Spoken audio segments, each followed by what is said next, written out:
Hi, this is Hutch, and I can't wait to show you our brand new banking calculator. What the banking calculator does is help us simulate these case studies like you've seen from us in the past, but people are wondering if banking's still a valid option in this post-coronavirus environment. Interest rates have gone down, dividends have gone down, the stock market's going crazy.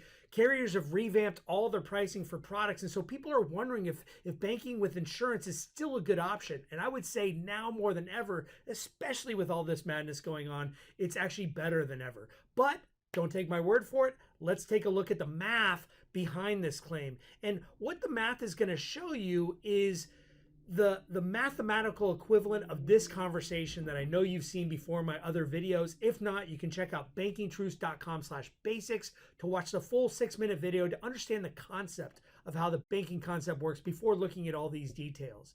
But long story short, what our claim is that paying cash for everything doesn't get you anywhere. And you can't ever really gain any ground by pouring money into accounts that pay little or no interest.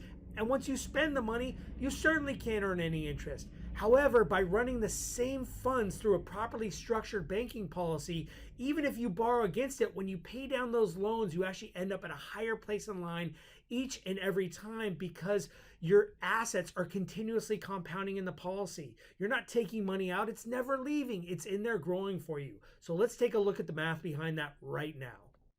So this example is going to be shown using whole life insurance. If you'd rather see IUL insurance, then use the link below to go to the IUL banking case study. For right now, this couple actually wanted to put $50,000 in, and this is the husband, for several years, but we just show them stopping at 7. If for some reason that's all they could do, they end up with a pretty good bank. And at the end of 7 years, they've obviously put in 350. They have more in the policy working for them, and they're going to take 300,000 in the form of a loan to keep their full balance working for them.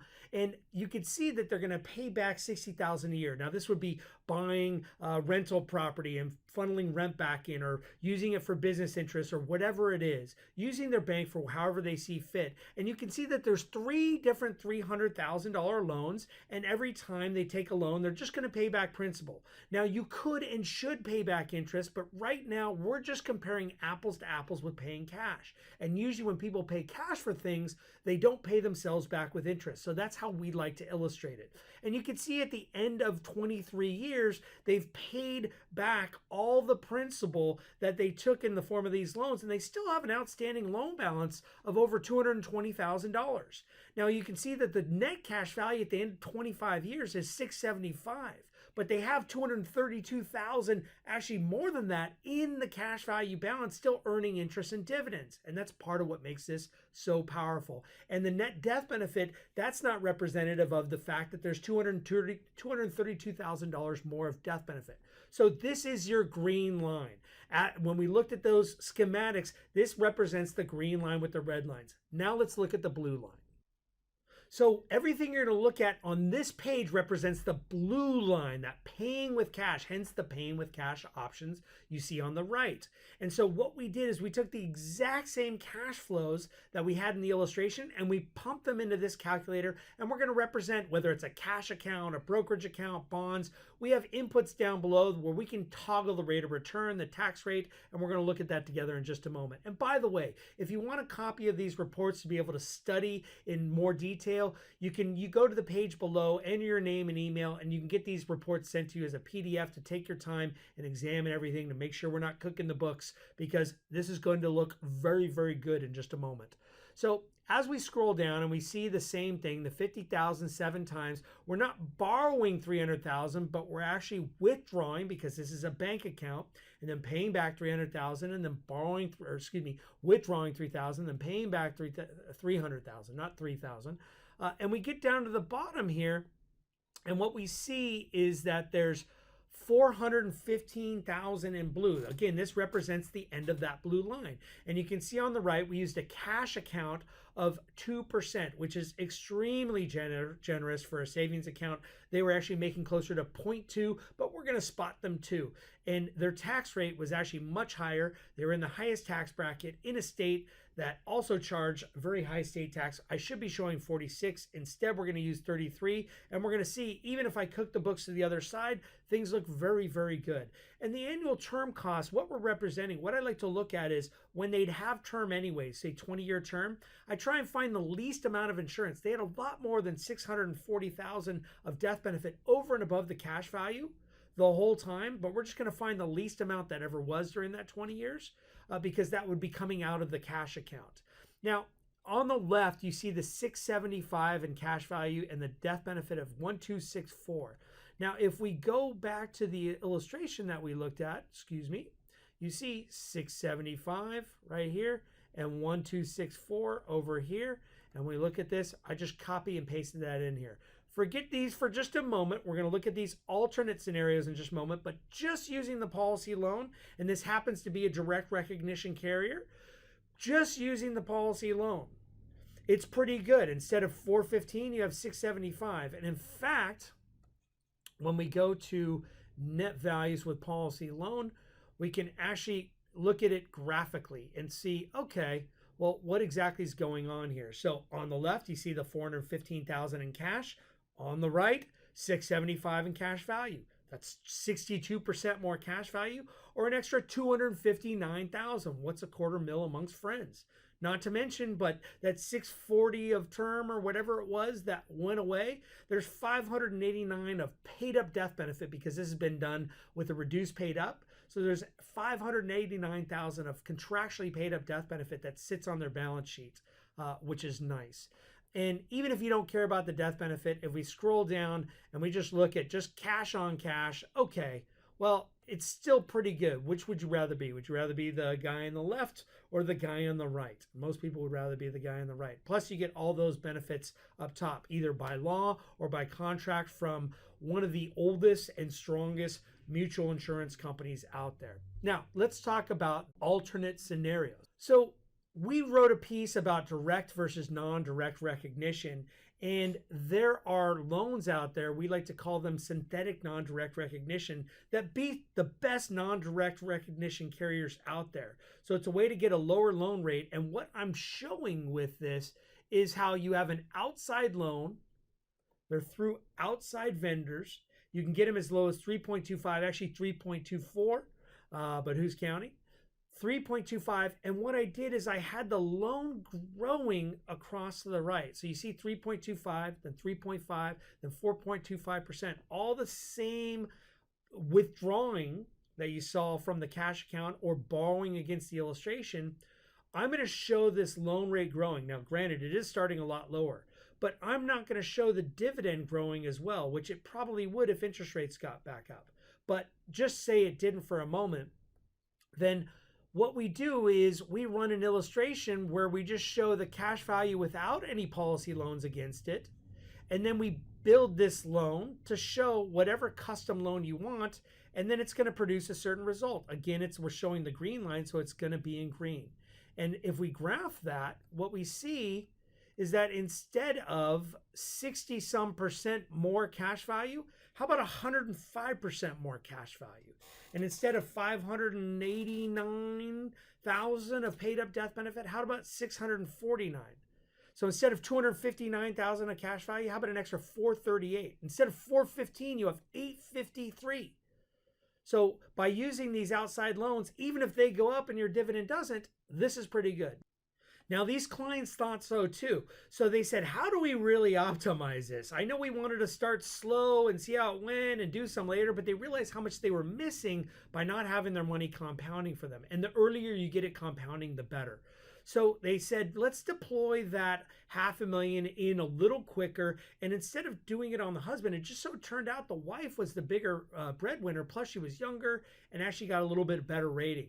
So what we did is we started slamming more aggressively. We needed more death benefit, but we were able to fit in 150,000 4 times and then 58 instead of 50 in years 5, 6, and 7. And even though they can continue paying, what that allowed them to do is it gave them more capacity. In fact, you can see here as we get down, So even though they put in quite a bit, they're taking $750,000 loans, and then they take two of them, but then they take a $900,000 loan. And notice that in the cash account, it actually goes negative by about $52,000. Now, obviously, no bank will let you do that, but what it shows is by doing this and doing it earlier, you actually get more capacity. You don't miss out, and there's a misnomer that if you put money into life insurance, you're actually missing out. You can't do other things. And that may be true to some degree in the short run, but most people aren't going to tap 90-something% of their reserves right away. So if you put it in, you actually have more capacity in the later years. In fact, if we look at year 18 on this illustration where they go negative in their cash account by 50 grand, you can see even after taking that $900,000 loan, they have $270,000 of net cash value. So that's a big swing. That's a $320,000 swing just by starting this earlier. Now note at the bottom, they have 1.576 of cash value and 3.525 of death benefit, because as we transition back to the banking calculator, you can see those are the exact values I put there in the left in green versus 900,000 in cash. Now I know some of you might be thinking, 2% isn't really fair. What if they got 5? What if they're doing bonds? Okay, they're still not close. They have 1.25 million versus over 1.5. What if they got 6? 1.4. What if they got 7? Okay, so if they can get 7%, now granted, they're not at the 33% tax rate. They're at the 46% tax rate. And now we need to get 8%. So that's not even there. So 8.5%. Okay, so probably 9%. If they can get not 89%, that would be really good. Then you should do that. You should not do banking if you can get 89. So if they can get somewhere between 8.5% and 9% safely for the same risk profile in the highest tax bracket, then banking would not be a good idea. Now, I know some of you want to see, well, this is great, but what happens if dividends go down? Okay, let's take a look at that. Before we do, though, let's just note the alt values. Let's go back to the 2% baseline, because for a similar risk profile, that really is fair. So this is with the policy loan. Okay, 82% more cash, 710,000 more cash, or 137% more cash. Did I do that right? That just seems too good. That just seems too good. Oh, it's the 46% tax rate. Let's give them the good tax rate again. Let's give them the good tax rate. Shoot, let's just give them 24% tax rate. Let's see that real quick. So 70% more cash, 122% more cash using the alternate scenario loans where we start low and increase them. Now, I know some of you are saying, hey, what happens if dividends go down? Great, let's take a look. Let's look at the 1% lower dividend, but we're going to say the loan rate that you can get today, the 3.25, that stays the same. That doesn't go down. Somehow dividends go down. And even with that, if we look at the scenario, what you can see is, you have 913,000 in the cash account versus 1.5 million. Now, the reason why the cash account's a little higher here is because we lowered the cost of the term, because the dividend wasn't as high. You don't have quite as much death benefit. So again, we're helping the other side, but it's still 73% more cash, 670,000 more net after-tax dollars in 25 years. Now, again, I can't think of a universe where whole life would get hurt and punished, but somehow other assets, safe assets, wouldn't. But let's put that 7% in. You can see it's winning. 1.622 versus 1.584. But especially with all this stimulus, you don't think taxes are going up? What if we just put them where they're supposed to be? What does that look like? Oh, now it's way winning by $200-something thousand. What happens if they get worse? This isn't even that. This is like California. Then what? Now you're crushing still. So what do you need?